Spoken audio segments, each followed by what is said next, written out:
Mais d'abord, l'Euro et les matchs du soir, les Pays-Bas.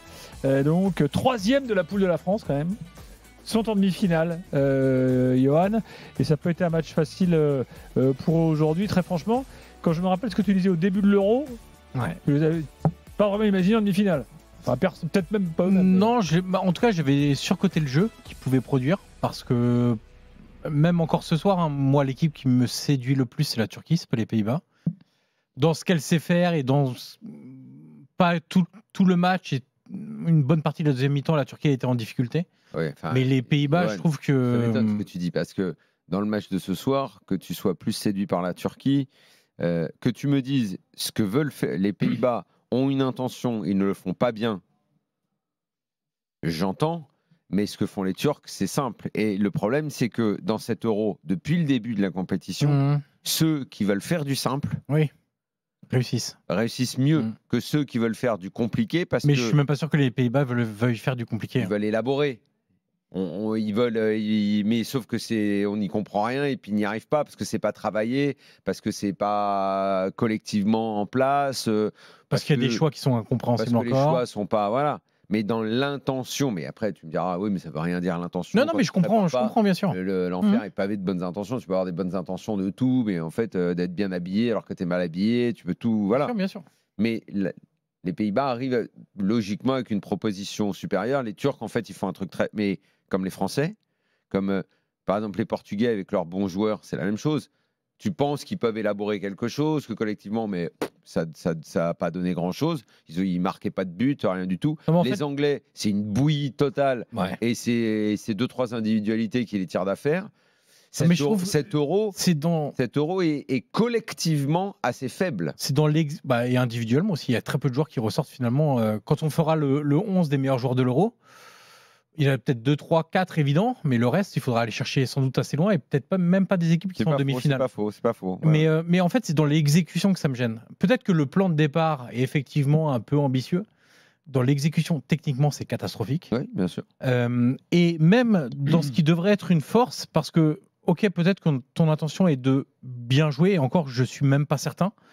Mais c'est peut-être une fausse impression, je dis ça parce que ils alignent en tout cas 4-5 joueurs qui techniquement sont au-dessus du lot. Mais je trouve que si ton option c'est ça et de faire le jeu qu'on peut avoir en tête des Pays-Bas qui sont toujours plus ou moins faits, je trouve que le choix des joueurs déjà est pas bon.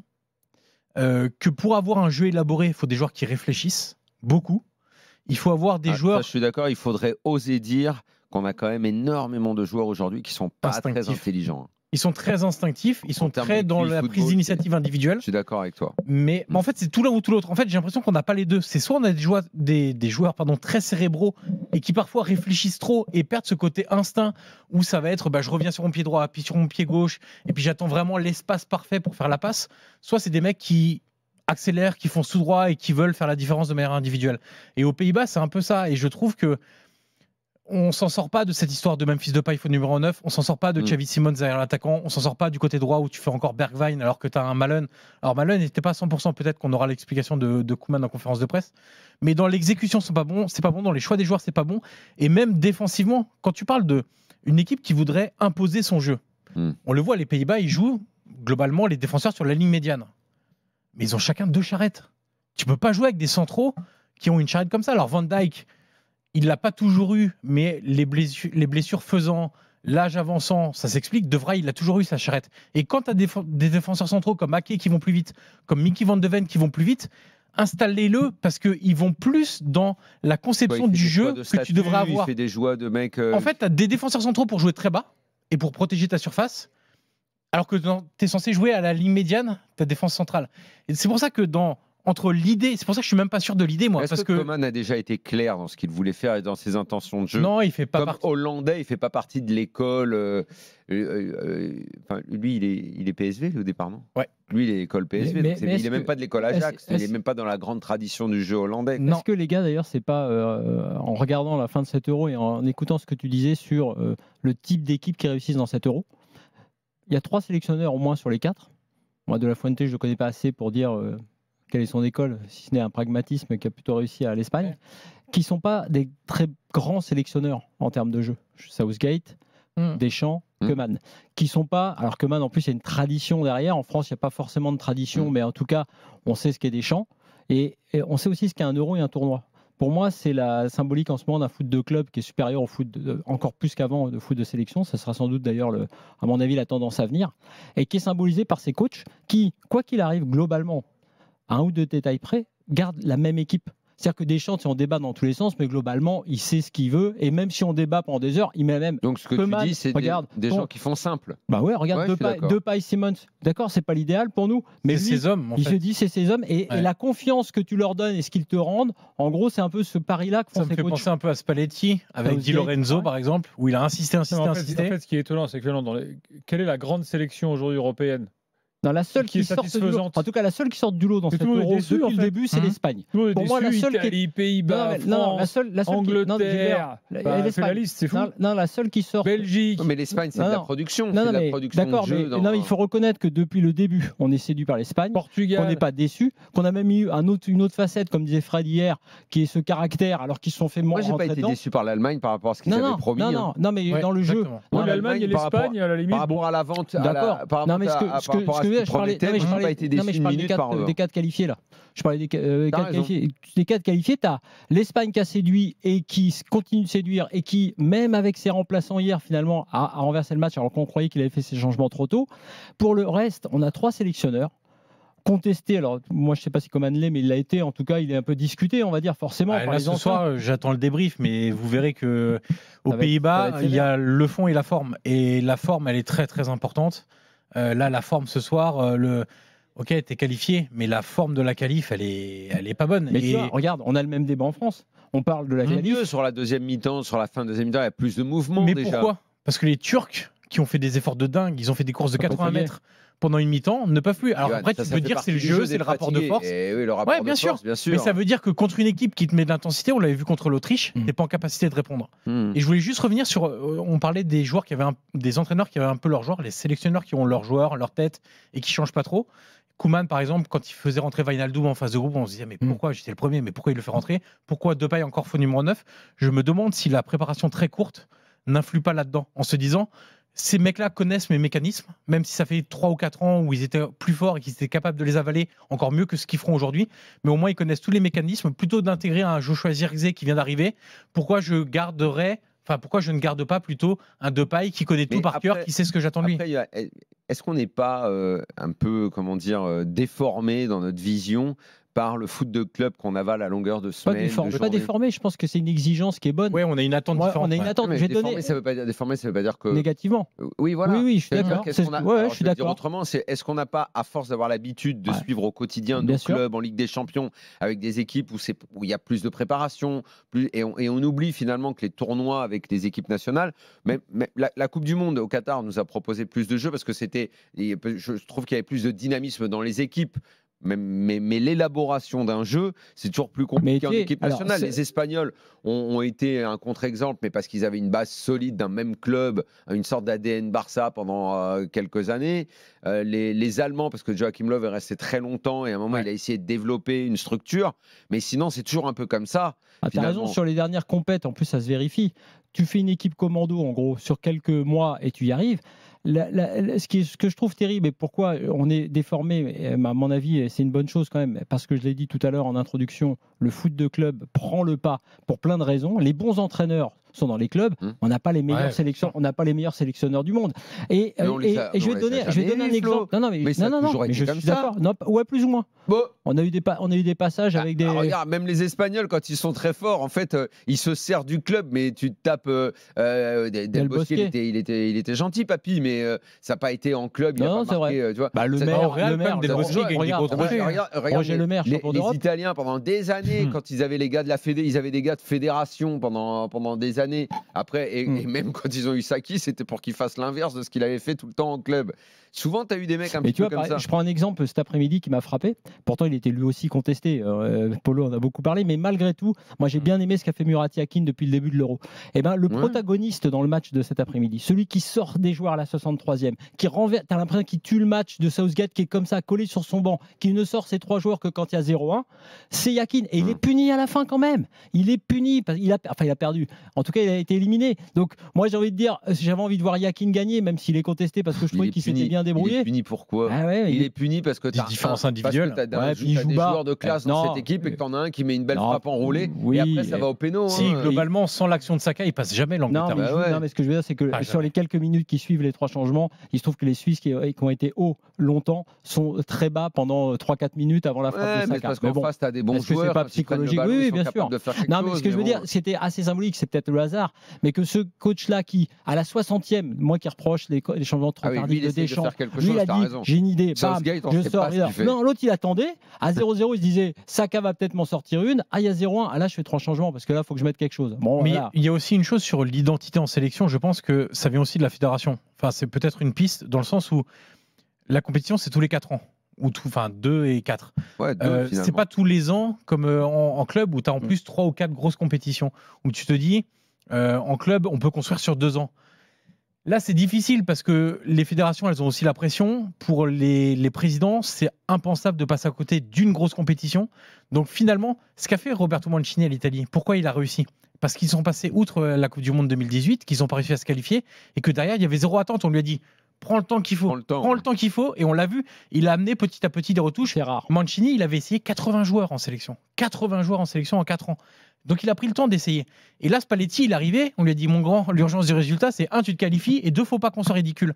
Et j'ai l'impression aussi que les profils de sélectionneurs sont choisis comme ça. Ouais, voilà, c'est exactement ça. J'ai l'impression que les profils sont peut-être aussi un peu choisis comme ça. Après, on est un peu déçus, à juste titre, par les sélectionneurs. Et on me dit sur le chat YouTube, à juste titre aussi, que Bielsa avec l'Uruguay, c'est aussi, là, dans les sélectionneurs actuels, une sorte de contre-exemple. Et dans la réussite aussi. Donc, il n'y a évidemment pas de règle absolue, mais en tout cas, dans les euros. Bielsa, on lui a dit, il arrive à un moment de changement de génération. Il dit, bon, tous les vieux, c'est terminé. Fais-nous ta sauce habituelle avec les jeunes, tu as le temps, on va voir ce que ça. C'est cette nuit contre le Brésil. T'as raison, Yann, c'est aussi en Amérique du Sud, le grand rendez-vous, il est pour cette nuit. T'as raison, le temps que laisse la Fédé est une piste. Est-ce que c'est difficile pour une Fédé de dire, bon, bah les gars, l'Euro, on y va et on a 0 ambition et le pays va motiver des gens après, amener de l'enthousiasme et même les joueurs. Je suis désolé, mais c'est ce qu'on a fait en France. Après les fiascos 2010, 2008, 2010, 2012. Deschamps est arrivé en sauveur pour recoller les morceaux et on lui a dit prends le temps. Ils étaient partis en 2014. Je me souviens même, j'en parlais dans l'after. J'ai dit écoutez, même s'ils doivent perdre au premier tour ou carrément ne pas y aller, qu'on prenne le temps parce que la débâcle a été tellement incroyable que même ne pas y aller, ça permettrait de reconstruire. C'est pas une reconstruction qui dans le jeu moi me séduit, mais ça permet d'avoir un groupe, de faire un style, même si c'est un style que j'aime pas, mais au moins ça permet de construire dans le temps. Résultat du temps que Deschamps a eu. C'est 2018, enfin c'est dès 2016. Tout de suite du résultat, quoi. Bon, Aboudé est là et pour revenir aux Pays-Bas, parce que là on a fait des considérations intéressantes mais un peu larges. Aboudé, bonsoir. Bonsoir messieurs. D'habitude tu es là pour parler d'Arsenal, mais tu aimes bien les Pays-Bas, je crois. Ouais, mais si tu veux, les Pays-Bas, c'est un peu une équipe que j'ai toujours supportée. Enfin, moi, ça fait 20 ans que je regarde le foot. J'ai aimé Van Nistelrooy en premier, quoi, tu vois. Et puis les Pays-Bas, l'Euro 2004, etc. Mais ils m'ont fait peur aujourd'hui. Enfin, je veux dire, ils ont été menés quand même. C'était pas dingue. Et puis, bon, ils se sont qualifiés, j'ai l'impression, quand même, pas trop difficilement. Enfin, ça aurait pu être plus dur, mais ils m'ont quand même fait peur, quoi. Et sur la fin du match, moi, ils m'ont fait très peur. 1-0, ils me font peur. À 2-1, même quand ils mènent 2-1, ils me font peur. C'est compliqué parce que. Je pense qu'ils étaient dans une situation compliquée d'être dans cette peau du favori un peu évident, qu'ils n'ont pas vraiment assumé. Mais après, je dirais quand même que. Ce qui est vrai, c'est que dans les stats, là, je regardais les stats équipes. Au final, avec tout ce qui s'est passé à 2-1 côté turc, c'est assez équilibré en termes de tirs, d'occasion, de tirs. Les Hollandais, il y a 0 tir en première mi-temps. Donc c'est vrai que ils sont pas passés crème. C'était des faux favoris, je trouve, parce que même la Turquie avait vraiment ça. Enfin, bien sûr. Quand tu regardes le match de lundi, là, la Turquie avait quand même vraiment sa chance aussi. Je pense, c'était 2 vrais outsiders, quoi. Tu vois, c'est vraiment plus qu'un favori se détache plus que l'autre. Après, oui, les Pays-Bas ont plus de tournois à jouer que les Turcs, donc forcément, je pense qu'ils étaient plus favoris par rapport à ça. Mais ouais, moi, j'ai l'impression que cette équipe, quand même, elle monte un peu en puissance. Enfin, moi, j'ai l'impression que c'est comme la France qui vont aller en finale, quoi. Je sais pas, Aboudé, parce que regarde, sur le match de ce soir, hormis le bonheur et la joie, la délivrance, tout ce que tu veux sur la victoire finale, est-ce qu'il y a des éléments qui te permettent, si tu es dans le groupe des Pays-Bas, enfin le groupe néerlandais, les joueurs, le staff, le sélectionneur, qui après ce match-là se disent on est sur la bonne voie. J'en suis pas persuadé en fait. Moi, je vois pas d'amélioration. Si on prend le match de ce soir par rapport au match de l'Autriche en phase de groupe, par rapport au match de l'équipe de France, je vois pas d'amélioration. Je vois pas de. Tu parlais de montée en puissance. Moi, je la sens pas vraiment parce que aussi bien au niveau collectif, il y a des grosses difficultés pour se créer des occasions, pour défendre ton propre but. On peut le tourner dans tous les sens. Hein. Le meilleur joueur néerlandais depuis le début de l'Euro, c'est le gardien. On peut le tourner dans toutes les sens. Il n'est pas un gardien génial en plus. Dis donc, ça va être dans toutes les sélections le meilleur joueur qui va être le gardien. Aussi. Non, là où il peut y avoir une sorte, je ne sais pas si ça s'appelle monter en puissance, mais je trouve quand même que les Pays-Bas gagnent en confiance. Donc, j'ai l'impression que le groupe est en train de se dire on est en demi-finale, on n'est pas si mauvais. Moi, je les voyais challenger. Déjà, je les voyais meilleurs que ça dans le jeu. Ouais. Néanmoins, je les voyais challenger dans cette compétition. Je les avais cités dans un groupe d'outsiders à suivre de près. Ils sont en demi, mission accomplie pour moi. J'ai le sentiment qu'ils gagnent un petit peu en confiance et qu'ils se disent pourquoi pas, on peut y aller. Je sais pas, parce que regarde, la fin de match, ça respire quand même pas la grande confiance. Hein. Ah, ils subissent beaucoup. Ils sont un peu en panique. Et il y a des trucs vraiment qui, pour moi, sont rédhibitoires. Hein. Défensivement, t'es pas capable de gérer la largeur du terrain et tu subis 40 centres dans le match. Si tu tombes sur des attaquants un peu plus adroits. Si ça doit se jouer sur la défense, alors on arrête tout de suite, on peut rentrer, partir en vacances, la France gagnera l'Euro. Hein. Si c'est sur la qualité de la défense. C'est un peu le chemin que ça prend, plus ou moins. Sur la qualité de la défense, ils vont briser les Espagnols physiquement et puis ce sera terminé. Mais en fait, ce qui est assez marrant, on va parler de la Turquie dans quelques secondes, mais sur les 4 équipes, si toute la semaine, on passe la semaine à dire c'est des finalistes par défaut, c'est des finalistes décevants, c'est un peu étrange quand même comme situation. Mais finalistes décevants, est-ce que tu as l'impression qu'il y a des équipes forcément qui méritaient plus? Ouais, c'est ça, c'est que les éliminés le tirage a fait qu'Espagne-Allemagne se joue en quart, qui sont les deux équipes qui, on va dire, nous ont le plus réjouis depuis le début de la compétition. Oui, évidemment, si ça doit se jouer aux équipes séduisantes, mais c'est rarement comme ça dans les compétitions. Bon, bah, si ça avait été parmi les 4, tu aurais pour en avoir au moins 3 de séduisantes. Toi. Et ben là, tu en as une de séduisante et 3 pas super belles, quoi. Voilà. C'est un bon résumé de cet Euro. Il y en a une qui est maquillée comme une voiture volée, c'est l'équipe de France. Moi, je dirais plutôt comme un. Peut-être l'Angleterre maquillée. Pour moi, l'équipe de France, c'est un Hummer. Tu veux dire cette bagnole, ça n'existe plus cette bagnole. Ouais, mais celle-là était une voiture blindée quoi. Non mais tu vois, ça n'existe plus c'est la voiture du président des États-Unis. Les équipes qui défendent à 7 avec un bloc de 7, ça n'existe pas non plus. Non, donc le Hummer, ça colle. Le Hummer, ouais. Il faudrait trouver une bagnole pour chaque sélection. T'as un peu un petit coupé sport. Ouais, c'est si je voulais être méchant, je dirais que les Pays-Bas, t'as l'impression que c'est une Ferrari, mais elle est souvent au garage. Parce que esthétiquement, c'est censé être joli. C'est la Ferrari avec un moteur Fiat. Non, c'est une Ferrari époque Alboreto. Et l'Angleterre serait une voiture moche, qui roule quand même. Une multipla, par exemple. Ah ouais, c'est très moche. Hein. Très moche. Oui, c'est moche. C'est très, très moche. Ça m'emmerde ce que tu as dit sur Alboreto. C'est vrai, il gagnait pas. Ouais, mais c'était pas une bonne époque non plus pour la voiture. Ah oui. Ça dépend aussi beaucoup. Je rappelle que la multipla est une voiture italienne. Je le glisse comme ça en passant. C'est une Fiat. Tout ça, c'est la même usine et ça roule parfaitement. C'est du velours. Moi, je vous dis. Oui, mais c'est moche. La multipla, c'était quand c'est sorti, ça se disait un peu novateur, mais c'était très moche. Ça a été moche. Non, mais ça a été. C'est la caisse la plus moche de l'histoire. J'ai eu le malheur d'avoir eu sur un Tour de France que Fiat était sponsor. Je te fais l'histoire marketing, c'était genre novateur dans le design, mais c'est vrai que c'était moche. Enfin, en même temps, vu ce qu'il y a eu comme belle voiture, tous les designers italiens en bagnole, ils avaient le droit de se planter une fois. Pininfarina, tout le monde n'est pas Pininfarina. Notamment. Bon. La Turquie, Efe est avec nous, il nous accompagne depuis un moment. Efe, on l'appelle souvent pour lui parler des matchs de la Turquie. En général, c'était plutôt pour des qualifs et pour des belles pertes. Il est encore là, Efe. Il rate pas un match, dis donc. Il est sur Twitter, bien sûr, avec son compte dédié au foot turc, @footturk. Salut Efe. Actu Foot Turquie, exactement. Bonsoir à tous. Ça va pas, je me magique ce soir. Actu Foot Turquie, incontournable. Je suis. Bon alors, tu nous dis quoi ce soir? Tu vas pas nous dire qu'un match très frustrant. Par où commencer tout d'abord, on est évidemment très fiers de cette équipe. Elle nous a fait vibrer. Depuis très longtemps, on n'avait pas eu ces émotions-là. C'est quelque chose quand même qui a souligné. Et malgré tout, c'est frustrant parce qu'on avait vraiment moyen je pense, de faire mieux. Je trouve qu'on se sabote tout seul sur le second but. Et l'équipe avait un petit peu relâché après le premier but. Donc évidemment, c'est très frustrant, c'est vraiment violent comme sensation. Je pourrais pas vraiment expliquer exactement ce que je ressens, mais c'est un mélange de tristesse et de fierté, on va dire. Et sur Güler, là j'insistais parce que tu sais, on a eu un petit débat la dernière fois. Ouais. Moi je pense quand même que tu vois, dans cet Euro, j'en viens à prononcer une phrase qui est un peu bateau, mais que j'aurais pas prononcé il y a quelques temps. Avec Daniel, on a ce débat sur Dembélé, sur Barcola. Je suis tellement en manque, si tu veux, de moments techniques, de joueurs qui apportent que oui, j'ai envie de voir Güler, j'ai envie de voir Dembélé, j'ai envie de voir Barcola, j'ai envie de voir le ça. problème, c'est pas ça. Et c'est pas tu très sais qu'il y en a cohérent une comme tonne discours. dans Tu vois, cet Euro. je parle même pas de Mais est-ce que collectif. tu sais qu'il y en a une tonne dans cet Euro De de joueurs, comme tu Ouais, dis. mais il y en a sur le banc aussi. Hein. Et il y en a beaucoup qui sont pas bons. Ouais, c'est vrai, mais Il y en a d'ailleurs, beaucoup même qui sont pas Dembélé, il bons. y Là, a aux des Pays-Bas, critiques. Hein. t'en as un. Il est là pour ça.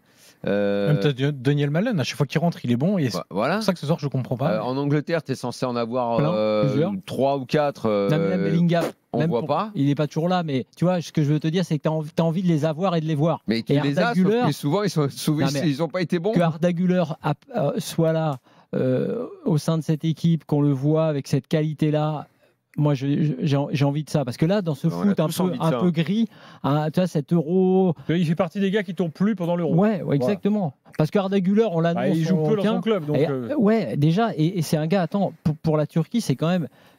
Ça me fait penser à Neymar, tu sais, quand il est arrivé au Brésil au départ. C'est-à-dire que Neymar, il avait la sélection sur ses épaules. Là, lui, on dit depuis longtemps que c'est un génie. Moi, je trouve qu'avec plein de défauts, il assume quand même d'être, tu vois, le joueur phare de son mais la équipe. question qui vient derrière ta remarque, évidemment qu'on veut tous voir ces joueurs-là.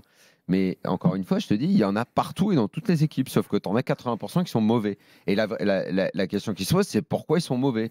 Pourquoi Mbappé est mauvais ok. Pourquoi Foden fait pas un bon Euro pourquoi Finalement, les meilleurs ont été dans les deux meilleures sélections. pourquoi Cristiano est devenu Cristiano, il est transparent. fini. Les deux- Pourquoi Bernardo Silva joue pas comme à Ouais. City Mais c'est à l'image de leur sélection. Parce que regarde Moussiala, Wirtz et Nico revenons à la Williams, Turquie, Kamal. les gars. Ouais. Effet sur Mais il y Arda en a, Güler, t'es tous les d'accord bons avec joueurs, ils sont dans cet Euro, on les a tous eus sous les yeux. Ouais, hein. bien sûr. Effet sur Arda Güler, t'es d'accord avec Florent? Comment dire, je trouve qu'Arda Güler a fait quand même plutôt bon Euro. Il a que 19 ans. Hein. Oui. Un but de passe D, pour moi, c'est un Euro réussi. Et puis là, sur le match, pour le coup, il a vraiment été bon. Enfin, il a fait la passe D pour Akaïdjin. Son coup franc, il a raté de très peu. Il était partout, il revenait, il faisait tous les efforts. Et je suis d'accord, son statut de génie, pour moi, il est clairement justifié, dans la mesure où, on l'a vu à l'Euro, il s'est vraiment démarqué dans son équipe et il l'a porté pour moi dans quelques matchs. Ouais. Mhm. Bon, on considère en Turquie que c'est un Euro réussi quand même. Ah bah quand même, ouais. Quand même, ouais. Et puis surtout, on est optimiste, on se projette déjà vers 2026. On se dit que là, il y a une génération pas mal qui arrive, il y a du talent, on l'a vu. Malgré quelques déceptions, on espère faire mieux en 2026, ouais. Montella va rester? Son contrat, il est jusqu'en 2026. Maintenant, je pense que la sélection a été plutôt satisfaite. Donc, j'espère qu'il va rester. En tout cas, moi, perso, je suis assez satisfait de ce qu'il a fait sur l'Euro. Donc, je pense que oui, il devrait rester, ouais. Bon. Et il y a un autre joueur qui t'a plu particulièrement ce soir là, parce qu'on regarde Arda Güler, bon évidemment, mais ce soir, encore une fois, hein, je le souligne, mais Richard Yilmaz, pour moi, il a fait un très très gros Euro. Il fait un sacré chantier. Ouais, non, franchement, il utilise très très bien son corps. Celui qui ressemble à Savidan. Non, c'était costaud. Et puis, je dirais aussi Comment il s'appelle, Ferdi Kadioglu, toujours le Yilmaz. latéral gauche du Fenerbahçe, toujours. Il Non. nous habitue à ça. Pour moi, c'est le meilleur latéral de l'Euro, hein, très Ouais. clairement, jusqu'à maintenant. En tout cas, latéral gauche, à son poste. Il fait tous les Kadioglu. efforts, il fatigue jamais, il revient, il repart. Non, il n'y a pas de. C'est et vraiment le gardien, un bon gardien aussi. Mert Gunok, Ouais. après, évidemment, un petit peu déçu sur le second but. Après, est-ce que c'était vraiment de sa faute? Je pense pas. Mais ouais, sinon, il a été solide. Non, sur mais il fait un l'Euro, bon ouais, Euro, bon lui. gardien. Ouais, je suis d'accord. Il a sinon, notamment ce gardien fameux arrêt aussi. là. Ouais, énorme. Dernier match. Dernier match, exactement. Un Ouais, arrêt à la non, c'est vrai, Gordon Banks. contre l'Autriche, ouais. Non, c'était quelque chose. Exactement. Bon, bah écoute, non, mais la Turquie, c'était une équipe finalement. En tout cas, c'est une équipe un peu étonnante, quoi. c'est une équipe étonnante Rafraîchissante. qui nous a Ouais. exactement, qui nous a séduit. Donc, elle est à mettre quand même dans une catégorie particulière parce qu'on en a eu beaucoup qui nous ont déçus, dont on attendait plus. Alors que moi, j'en attendais pas autant. T'attendais là- pas autour de la Turquie, de la Roumanie, de la Géorgie, il y a quelques. sélections Ouais, comme la ça, Géorgie et la Turquie, t'as raison. La Roumanie, moi, m'a déçu et chaud qui se sont éteints très vite dans la compétition. Ah ouais, d'habitude, ils étaient même pas là, donc, Il y a eu ils un sont hype, qualifiés. il y a eu une hype un peu. Il y a eu une hype sur, de quoi sur le premier match des Roumains parce qu'ils avaient été. Non, été marrants. c'est hype, je m'en souviens même Non, pas. derrière, si, parce que derrière, on a dit ça va être un outsider. Ça Valable, a été un hype de 2 heures. Qui a parlé d'outsider pour la Roumanie Non, Non, passé. outsider, Ah, mais, mais c'est qui t'a sorti ça Si, après le premier match, il y Non, a mais toujours c'est des une équipe petites, qui n'est plus dans les grandes compètes depuis 15 ans et qui là se qualifie, Ouais. passe le premier tour. Donc voilà, c'est tout. Mais bon, c'était. Après, tu dans le traînes- jeu, on leur a c'était jamais différent. demandé Toi, de tu gagner traînes l'Euro. trop la machine à café, toi. Non, mais je trouve que le match. Non, mais parce qu'ils avaient fait un truc, en fait, les Roumains à l'inverse, c'est intéressant tactiquement. En fait, en transition, ils avaient été très bons, ils avaient tué les Ukrainiens.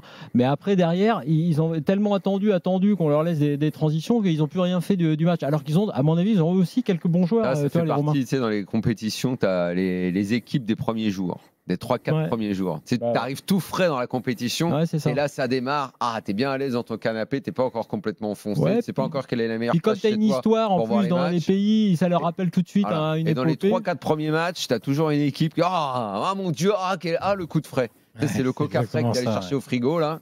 Voilà. Et à Et l'inverse, bon, t'as l'équipe ça a qui rien- se ça a vautre rien au duré. premier match et qu'on récupère après plus tard et qui est Voilà, toujours c'est ça, vivante. c'est ça. Comme l'Argentine. Et fait un truc à rajouter? Bah écoutez, j'espère quand même pouvoir repasser si j'ai l'occasion, même si on est éliminé. C'était un plaisir en tout cas d'être passé sur. Ah mais attends, sur l'émission à maintenant il y a l'after les avec Coupes vous. d'Europe et tout. Si d'aventure un club turc fait un truc en Coupe d'Europe, ils font plus rien en Coupe d'Europe depuis des années. Les Turcs. Dès qu'on parle de la Turquie, tu viens et fais. Avec plaisir, Daniel, ce serait super. Ça marche. Et En ici, plus, chez donc, toi, c'est ton Il y logis. a moyen que à Fenerbahçe, par exemple, l'arrivée de Mourinho va certainement. Ah bah c'est un vrai, petit peu, Mourinho, faudra que tu viennes nous intéresser raconter un de ces quelques- soirs comment quelques ça joueurs. fonctionne. Bah ouais, clairement. Avant Non, qu'il mais, s'engueule avec tout le monde. la Comment nouvelle ça fonctionne, direction, comment elle ça va fait pas beaucoup de fonctionner, tu veux dire. Comment ça va fonctionner quelques mois Combien avant de temps que... ça va fonctionner? C'est ça. Et puis Ouais. même pareil à Galatasaray, il y a des belles signatures récemment. Il y a eu Batshuayi qui a signé pour 3 ans. Il aura fait les 3 clubs Stamboul-Yot en quelques années. Donc on va voir ça, on va suivre ça de près. Et puis on espère en LDC, peut-être que Galatasaray pourrait se qualifier. Et puis sinon en Europa League, pareil, Beşiktaş, on attend un petit peu quelque chose d'eux.